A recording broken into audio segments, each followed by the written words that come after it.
Hi student, today I am going to start your next topic, bases. Your chapter is acid, base and salt. In last video I have already discussed about the all properties and types of acid in previous video. In this video we come on topic bases. So the first point is what is base? Base है क्या?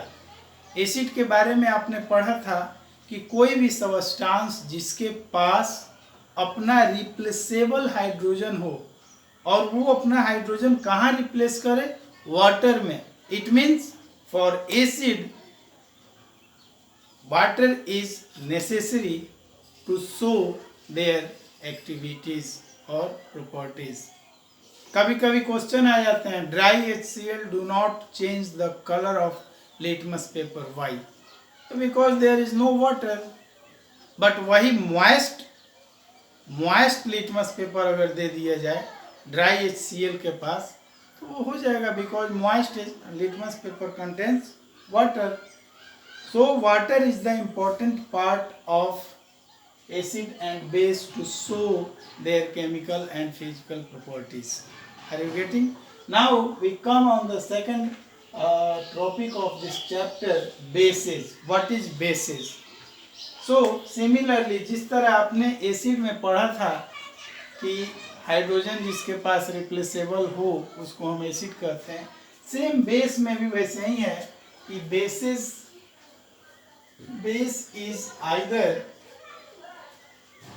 either metal oxide. देखिए यहाँ देखते जाइएगा, base is either metal oxide और metal hydroxide और ammonium hydroxide. Ammonium hydroxide. देखिए यहाँ क्लियर हो रहा है. Basis is either metal oxide और मेटल हाइड्रोक्साइड और ammonium oxide which react with, जो किससे रिएक्ट करता है? With the H+ ion of an acid to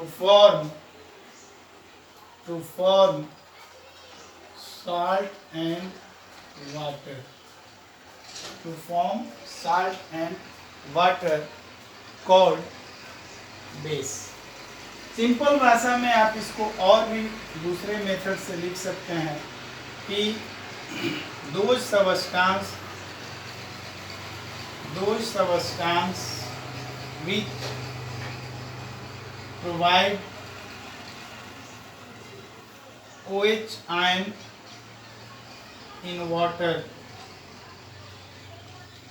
is called bases. जिस तरह उसमें H+ आयन रिप्लेस हो रही थी, इसमें क्या चीज रिप्लेस होगा? OH ion. तो उसको हम क्या कहेंगे? बेस. इसके कुछ एग्जांपल्स मैं आपको बता दूं. यहाँ पे देखिए मेटल ऑक्साइड, जितना भी आप मेटल ऑक्साइड जानते हो, sodium oxide, calcium oxide, magnesium oxide, aluminium oxide, जितने ऑक्साइड होंगे वो सब हो जाएंगे बेस. दूसरा कह रहा है हाइड्रो ऑक्साइड, इसी का हाइड्रो ऑक्साइड अगर आप लिखोगे तो OH लगा दोगे, सब में OH आप लगा दोगे तो ये सब बेस हो जाएंगे. और एक और कह रहा है कि अमोनियम हाइड्रोक्साइड, इन सब के अलावा एक NH4OH भी होगा, ये भी बेस होगा. मतलब कहने का क्या मतलब हुआ? मतलब यही है कि अगर कोई भी ऐसा कंपाउंड मिले जो क्या रिप्लेस करे? OH आयन रिप्लेस करे तो वो क्या कहलाएंगे? बेस. क्लियर? अब हम इसके आगे चलते हैं अगले टॉपिक पे. वो अगला टॉपिक है अल्कली.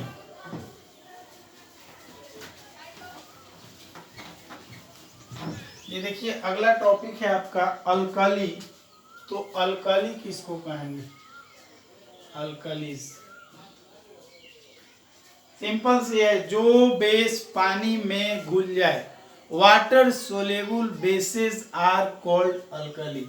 आप यहाँ लिख सकते हैं water soluble bases are called alkali.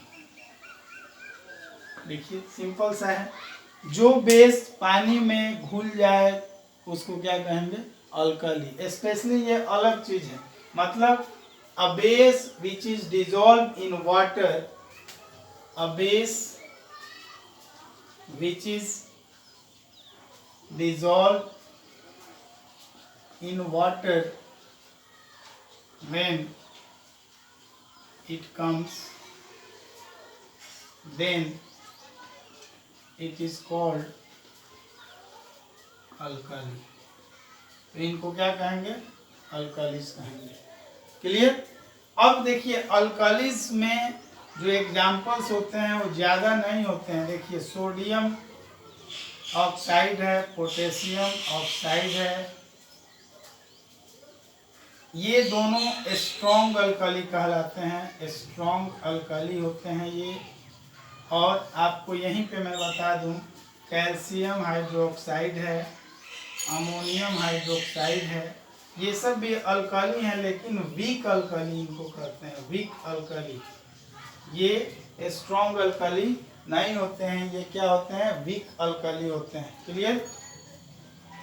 तो ये अल्कली होते हैं। फिर अल्कली से रिलेटेड एक पॉइंट्स क्या पूछा जाता है यहाँ पे, वो आपको मल्टीपल क्वेश्चन में आता है या आपको ट्रू और फॉल्स में दिया जाता है, तो वो चीज़ आप ध्यान में रखिएगा। यहाँ पे एक तो कमेंट्स होता है कि ऑल अल्कलीज आर बेसेस। ये देखिए सारे अल्कली बेसेस हैं, स्वाभाविक है चूंकि वो OH आयन प्रोड्यूस करेंगे, but all bases are not alkali. ये देखिएगा बहुत इंपॉर्टेंट पॉइंट है ये, इसको आप ध्यान से समझ लेंगे। सारे अल्कली बेस हैं, क्योंकि जो बेस पानी में घुल गया उसको स्पेशल नाम मिल गया अल्कली, लेकिन सभी बेस पानी में नहीं घुलते हैं, तो जो पानी में नहीं घुलेंगे तो वो अल्कली नहीं होंगे। तो वही एक पूछता है कि all alkalis are bases but all bases are not alkali, true है या फॉल्स है। तो इसको आप ध्यान से देखिएगा, सारे अल्कलीज बेसेज होते हैं बट सभी बेसेज अल्कली नहीं होते हैं। क्लियर।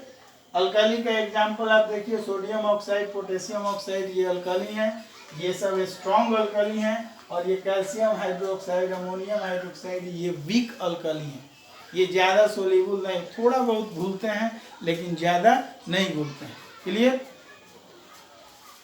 इसके अगले पॉइंट्स पे हम चलते हैं। अल्कली के बाद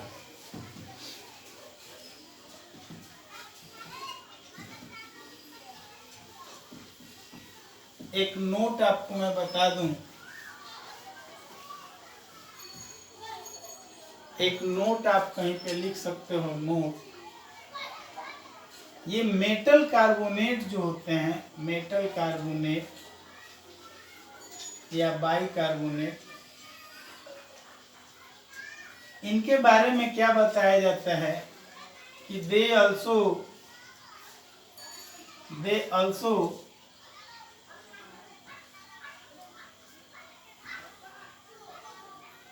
comes in the category of bases। ये देखिए इनको भी हम बेस कहते हैं। अब क्यों कहते हैं, ये तो OH आयन दे नहीं रहे हैं, तो इसके पीछे कारण क्या है कि देखिए, बिकॉज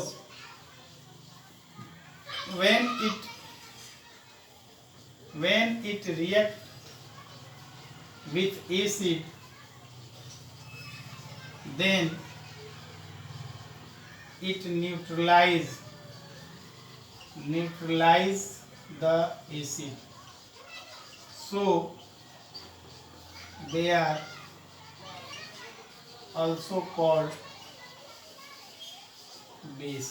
यहाँ देखिए क्या कह रहा है ये, कि बेस का मेन काम क्या है एसिड को न्यूट्रलाइज कर देना, उनको न्यूट्रल बना देना। और अगर उनको न्यूट्रल कोई दूसरा कंपाउंड बनाता है तो उसको भी बेस के कैटेगरी में हम रखेंगे। तो यही यहाँ कह रहा है कि हमने आपको नोट में लिखवा दिया कि मेटल कार्बोनेट या bicarbonate they also comes in the category of bases. पूछता है वाई, तो because when it react with acid then it neutralise the acid, so they are also called base. इसके कुछ एग्जाम्पल्स भी आप लिख सकते हो, जैसे यहाँ पे मान लो सोडियम कार्बोनेट है, Na2CO3 है, सोडियम बाइकार्बोनेट है, इन सबको आप एसिड से रिएक्शन करा दो तो क्या होगा, ये देखिए कार्बोनेट है तो CO2 और H2O गैस, ये H2O तो निकलना फिक्स ही है, बच गया अब क्या कि ये Cl इस Na के साथ मिल जाएगा तो क्या बना देगा NaCl। यहाँ भी सेम प्रोडक्ट बनेगा NaCl CO2 प्लस H2O। आपने देखा कि यहाँ साल्ट और वाटर बना, तो साल्ट और वाटर अगर कोई एसिड से बन जाता है रिएक्शन पे तो उसको क्या कहेंगे, neutralisation reaction. So due to this reason we can say that metal carbonate and bicarbonate are bases. Are you getting this thing? इसके बाद अगले टॉपिक में हम चलते हैं इसके क्लासिफिकेशन पे। बेसिस जिस तरह आपने एसिड का क्लासिफिकेशन देखा था सेम वैसे ही बेस का भी क्लासिफिकेशन होता है।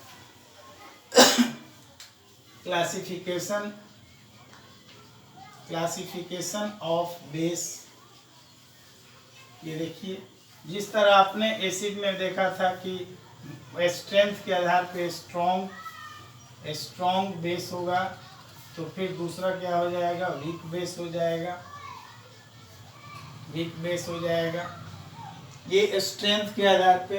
फिर एक इसमें नया टॉपिक क्या आ जाता है, जिस तरह आपने एसिड में क्या देखा था, on the basis of basicity के आधार पे, और बेसिसिटी आपको मैंने क्या बताया था कि the number of H+ ion produced by the complete ionisation of an acid. Acid के कंप्लीट आयोनाइजेशन पे कितने हाइड्रोजन निकलते हैं उसको क्या कहते हैं, बेसिसिटी कहते हैं। तो चूंकि वो एसिड के बारे में पढ़ रहे थे तो एसिड में हम क्या देख रहे थे, बेसिसिटी, और जब बेस हम पढ़ेंगे तो इसके लिए आएगा कि on the basis of acidity. ये देखिए एसिडिटी के आधार पे क्या है, तो एसिडिटी भाई क्या है, आपने क्या पढ़ा था बेसिसिटी के बारे में कि number of H+ ion produce, इसमें आप क्या लिखेंगे, number of OH ion produce by complete ionisation. ये देखिए complete ionisation of base is called acidity. जब आप एसिड पढ़ रहे थे तो बेसिसिटी आ रही थी, और बेसिसिटी का मतलब आप क्या समझे थे कि number of H+ ion produce, माने कोई एसिड जो H+ आयन प्रोड्यूस करते हैं और कितना H निकालते हैं, दैट इज देयर बेसिसिटी।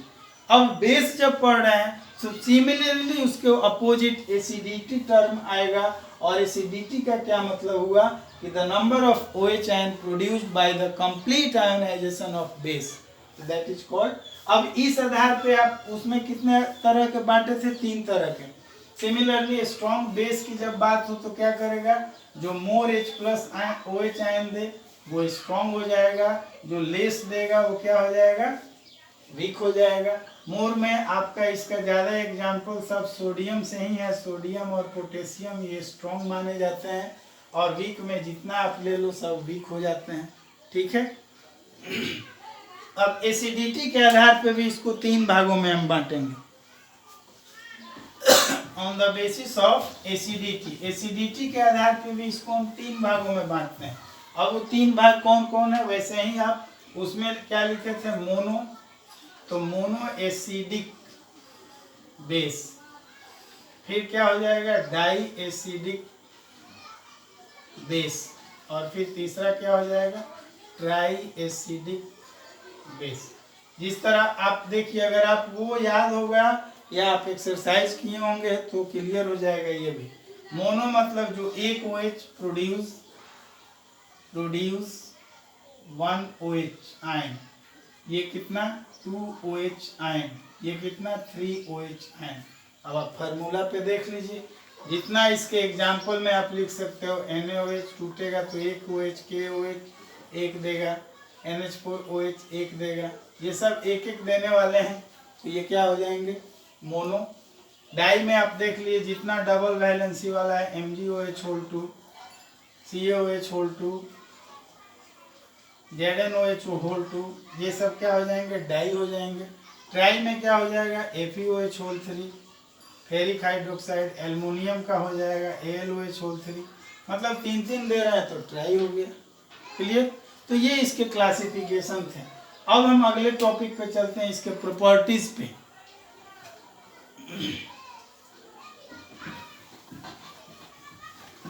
देखिए, जो एसिड अगर आप कंप्लीट कर लिए हैं तो ठीक उसके अपोजिट होते हैं बेस। अब इसके आप प्रॉपर्टीज पे चलेंगे तो पहले फिजिकल प्रॉपर्टीज पे चलें। तो फिजिकल प्रॉपर्टीज में आप पहला इसका टेस्ट देखेंगे। आपको याद होना चाहिए कि उसका टेस्ट सावर था, इसका टेस्ट क्या हो जाएगा बीटर। उसका टच क्या था कोरेसिव था, इसका टच क्या हो जाएगा सोपी हो जाएगा, मतलब ये साबुन के जैसा फिसलने लगेगा। तो आप सोच लो, पाउडर फिसलता है, साबुन फिसलता है, तेल फिसलता है, तो इन सब में क्या है बेस भरे हुए हैं। पेस्ट फिसलता है तो उसमें भी बेस, मतलब जितने स्लीपरी वाले चीज होंगे उन सब में क्या होगा बेस होगा। टेस्ट हो गया। तीसरा लिटमस पे इसका क्या इफेक्ट है, ये देखिए लिटमस पे ये क्या करता है, रेड लिटमस को चेंज कर देता है किसमें ब्लू में। तो ये इसका फिजिकल प्रॉपर्टीज हुआ।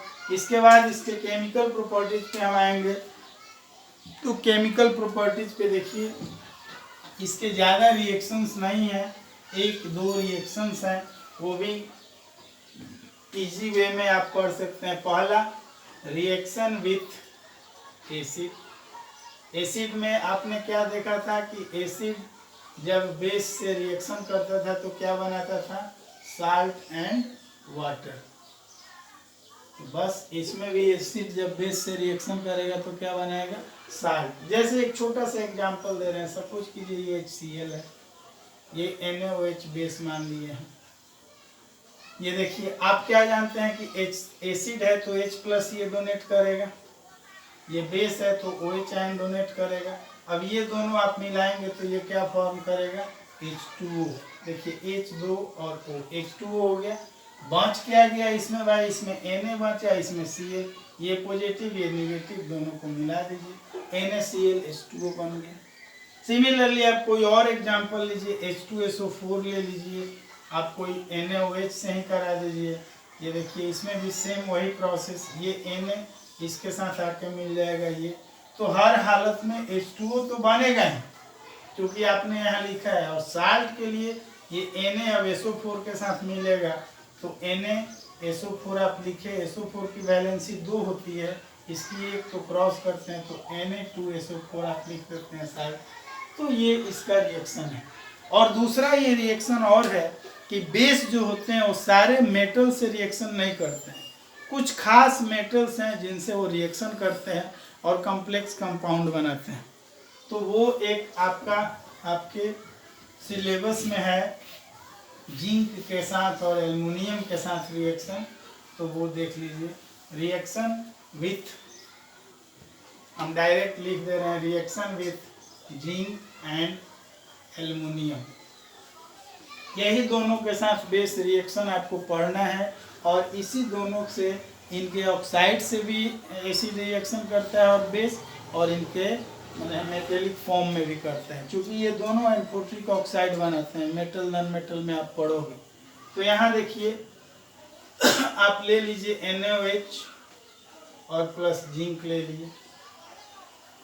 ये देखिए ये क्या करेगा, Na2ZnO2, इसको बोलते हैं सोडियम जिंकेट, और हाइड्रोजन गैस निकल जाएगा।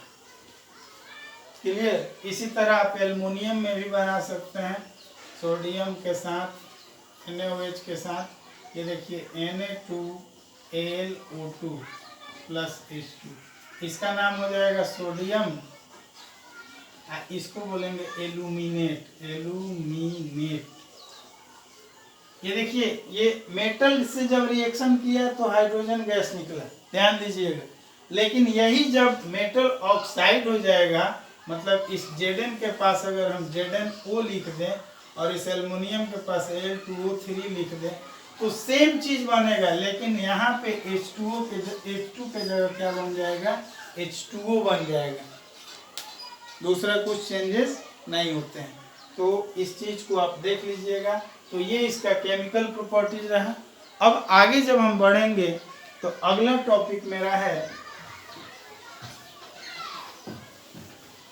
अगला टॉपिक है कि strength of acid and base के बारे में। तो उसको हम पीएच स्केल का नाम देते हैं, पीएच स्केल। इसके बारे में हम जानते हैं ये पीएच स्केल है क्या, क्या करता है, किन्होंने इसको खोजा। तो सबसे पहला पॉइंट होता है कि एक साइंटिस्ट थे सोरेनसन। ये सोरेनसन साहब ने एक स्केल बनाया जिसका नाम क्या था, पीएच स्केल। इस स्केल में इन्होंने क्या कहा कि ये स्केल पे कुछ न्यूमेरिक डिजिट होते हैं जो एसिडिक सॉल्यूशन और बेसिक सॉल्यूशन के कंसंट्रेशन को बताते हैं। क्लियर। तो इन्होंने क्या किया कि एक स्केल बनाया, इन्होंने सोरेनसन ने form a scale on which Sorensen formed a scale on which the strength of H plus ion of acidic solution और basic solution are indicated। उस पे वो इंडिकेट कर दिए। ये पीएच स्केल है। अब इसका जो न्यूमेरिक डिजिट होता है वो क्या होता है, इसके बारे में आप जान लीजिए कि इसका जो डिजिट होता है वो ये सपोज कीजिए कि कोई स्केल हो गया, तो इसका नंबर स्टार्ट होता है 0 से और लास्ट होता है 14 पे। इसको आपको ध्यान देना होगा। तो बीच वाला जो पोर्शन होता है वो 7 होता है। बस यही समझना है। 0 से 7 के बीच अगर आप आते हो तो आप एसिडिक कहलाओगे। 7 से ऊपर बढ़ोगे तो क्या कहलाओगे, बेसिक। और जो 7 पे होगा वो क्या कहलाएगा, न्यूट्रल। ये न्यूट्रल है, मतलब नाइदर एसिडिक नॉर बेसिक। तो इस स्केल को जान लेंगे हम तो इससे क्वेश्चन आते हैं आपके बोर्ड में। वो कैसे क्वेश्चंस आते हैं, आपको इस तरह 5 बीकर दे देगा, बोलेगा कि सब में कुछ ना कुछ भरा हुआ है। इसका pH 3 है, इसका pH 9 है, इसका pH 11 है, इसका 0 है, इसका 7 है, कुछ कह देगा। तो पूछेगा इसमें बताइए कौन एसिडिक है, कौन बेसिक है, कौन न्यूट्रल है। तो आप इससे पता कर लोगे। आप देखो 7 से नीचे है तो आप समझ, जैसे ये एसिडिक होगा और ये एसिडिक होगा। अब इन दोनों में पूछो तो भाई ये मोर एसिडिक होगा, ये लेस एसिडिक होगा। फिर आगे बढ़ते हैं, ये न्यूट्रल हो गया, ये बेसिक होगा, ये बेसिक होगा। तो ये स्केल यही बताता है कि जो एसिड बेस होते हैं उनके हाइड्रोजन आयन का जो कंसंट्रेशन है उस कंसंट्रेशन को एक स्केल पे बताया गया है 0 से लेकर 14 तक। और उसी के थ्रू हम पता करते हैं कि कौन एसिडिक सॉल्यूशन है, कौन बेसिक सॉल्यूशन है और कौन न्यूट्रल है। तो ये चीज़ पीएच स्केल से आप हायर क्लासेस में जाएंगे तो इसका न्यूमेरिकल भी आते हैं। उसके लिए एक फार्मूला होता है, पीएच बराबर, पी स्मॉल होता है एच कैपिटल, पीएच बराबर होता है माइनस लॉग एच का कंसंट्रेशन, log 10 का H प्लस कंसंट्रेशन। तो ये होता है इसका फार्मूला, या इसको ऐसे भी लिखा जाता है pH is equal to log 10 1/H plus का कंसंट्रेशन। ये दोनों फार्मूला होते हैं जो आप हायर क्लासेस में पढ़ेंगे। इसमें कुछ नहीं, इसमें क्या किया जाता है, कंसंट्रेशन की वैल्यू दे दी जाती है, आपको पुट करके इसमें इसका एक आयनिक प्रोडक्ट होता है जिसमें H और OH आयन का कंसंट्रेशन देख के उसको pH का वैल्यू निकालने के लिए दिया जाता है। तो फिलहाल हमको इससे कोई खास मतलब नहीं है, हमको मतलब है 0 से 14 तक के स्केल से। अगर आप स्केल का नंबर जान गए और 7 न्यूट्रल हो गया, इसके नीचे जाएंगे तो देखिए इधर 0 के तरफ बढ़ेंगे तो मोर एसिडिक होगा, और इसमें 14 के तरफ बढ़ेंगे तो मोर बेसिक होगा। तो ये इसका अपना कॉन्सेप्ट है, इसको आप देख लेंगे। नेक्स्ट एक छोटा सा टॉपिक है यूनिवर्सल इंडिकेटर।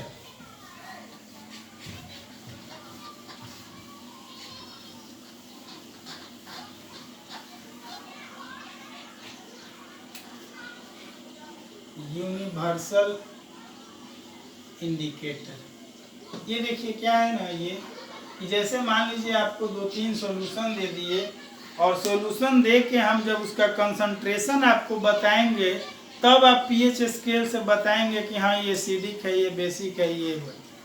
लेकिन अगर हम आपको कोई सब्सटेंस ऐसे ही दे दिए और पूछे कि भाई आप बताइए एसिड है कि बेस है, तो वहाँ पे आपको इंडिकेटर की आवश्यकता पड़ती है। तो आप वो जो लिटमस पेपर का इंडिकेटर देखे थे, वो सिंपली बता देगा कि हाँ ये एसिड है, बेस है, लेकिन वो ये नहीं बताएगा कि ये मोर एसिडिक है कि लेस एसिडिक है कि क्या है। तो उसके लिए क्या आता है यूनिवर्सल इंडिकेटर। इसमें क्या है कि ये जितने इंडिकेटर होते हैं, जितने डाइज होते हैं, कलर होते हैं, उन सब के मिक्सचर से इसको बनाया जाता है। तो आप इसको लिख सकते हैं कि it is that type of indicator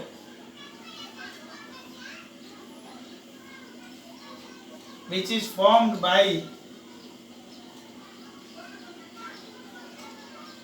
mixture of indicators। ये देखिए बहुत सारे मिक्सचर से ये इंडिकेटर के मिक्सचर से बनाया जाता है। अब इसमें क्या है कि ये जो इंडिकेटर होता है इसमें मेन कलर ही है, जिस तरह का सॉल्यूशन वैसा इसका कलर होता है। हम आपको जो इम्पोर्टेंट है वो बता दे रहे हैं। ये देखिए 0 से शुरू हुआ और कहाँ पहुँचा 14 तक, जो आपने स्केल में देखा था। हम बीच वाले पोर्शन को क्या बना दे रहे हैं 7। ये देखिए 7 हमने ये बना दिया। अब देखिए 0 के बाद 1 2 3 तक जाएगा, बढ़ेगा। अब यहाँ आप पहले से जानते हैं कि ये किसके लिए होता है, बेसिक सॉरी ये एसिडिक होता है, और ये क्या होता है बेसिक होता है, और ये न्यूट्रल होता है। ये क्या होता है न्यूट्रल होता है। तो specially universal indicator colour show करता है, और कलर्स के आधार पे ये बताता है कि कौन कैसा सॉल्यूशन है। तो यहाँ पे मैं आपको इसका कलर इंडिकेट करा दे रहा हूँ। ये देखिए अगर कोई सॉल्यूशन लिए और यूनिवर्सल इंडिकेटर का कलर ग्रीन हो गया, क्या हो गया ग्रीन, तो आप समझ जाना कि वो क्या है न्यूट्रल है। अगर ग्रीन कलर वो शो कर रहा है तो वो न्यूट्रल है। दूसरी चीज, अगर आप वो ब्लू कलर में दे रहा है, शो कर रहा है ब्लू कलर, तो समझना वो बेस है। ब्लू के बाद वो अगर इंडिगो कर रहा है, इंडिगो, तब भी वो बेस है। और अगर वो वायोलेट कर रहा है तब भी वो बेस है। मतलब ये देखिए वायोलेट काफी स्ट्रॉन्ग बेस को शो कर रहा है, स्ट्रॉन्ग बेस को शो कर रहा है, ठीक है। इसी तरह आप एसिड में जाओगे तो डार्क रेड होगा, एकदम डार्क रेड, तो समझना काफी स्ट्रॉन्ग है। फिर उसके बाद रेड आएगा, फिर रेड के बाद पिंक आ जाएगा, पिंक के बाद फिर ऑरेंज या येलो आ जाएगा, येलो। तो ये आप इसका वो कलर दिमाग कर लेंगे, तो इससे आप पता कर सकते हो कि कौन सॉल्यूशन किस कैटेगरी का है। ये यूनिवर्सल इंडिकेटर है। क्लियर। अब बस 2 मिनट का एक टॉपिक है। कुछ ऐसे मटेरियल्स होते हैं जिसके कंसंट्रेशन को दे के पूछा जाता है, या कभी कभी पूछा जाता है कि ये एसिडिक सॉल्यूशन है कि बेसिक सॉल्यूशन है, या इसका पीएच वैल्यू क्या होता है, इसका एसिडिक वैल्यू क्या होता है, तो उसको आप नोट डाउन कर लेंगे। पहला चीज होता है जो बार बार पूछा जाता है, वो होता है ब्लड। आपको मैं बता दूं कि ब्लड जो होता है वो बेसिक इन नेचर होता है, मतलब इसका पीएच वैल्यू कितना होता है 7.4 ब्लड का। दूसरा चीज इसी से मिलता है स्लाइवा। स्लाइवा आप समझते हो, लार टाइलिंग जिसको बोलते हैं। स्लाइवा का भी पीएच कितना होता है 7.4, लेकिन इस 7.4 कब होता है बिफोर मील, माने खाने से पहले अगर जो स्लाइवा है उसका पीएच वैल्यू कितना होता है 7.4, लेकिन जब ही खाना खा लेते हैं तो इसका पीएच वैल्यू 5.4 हो जाता है, मतलब वो एसिडिक हो जाता है। क्लियर।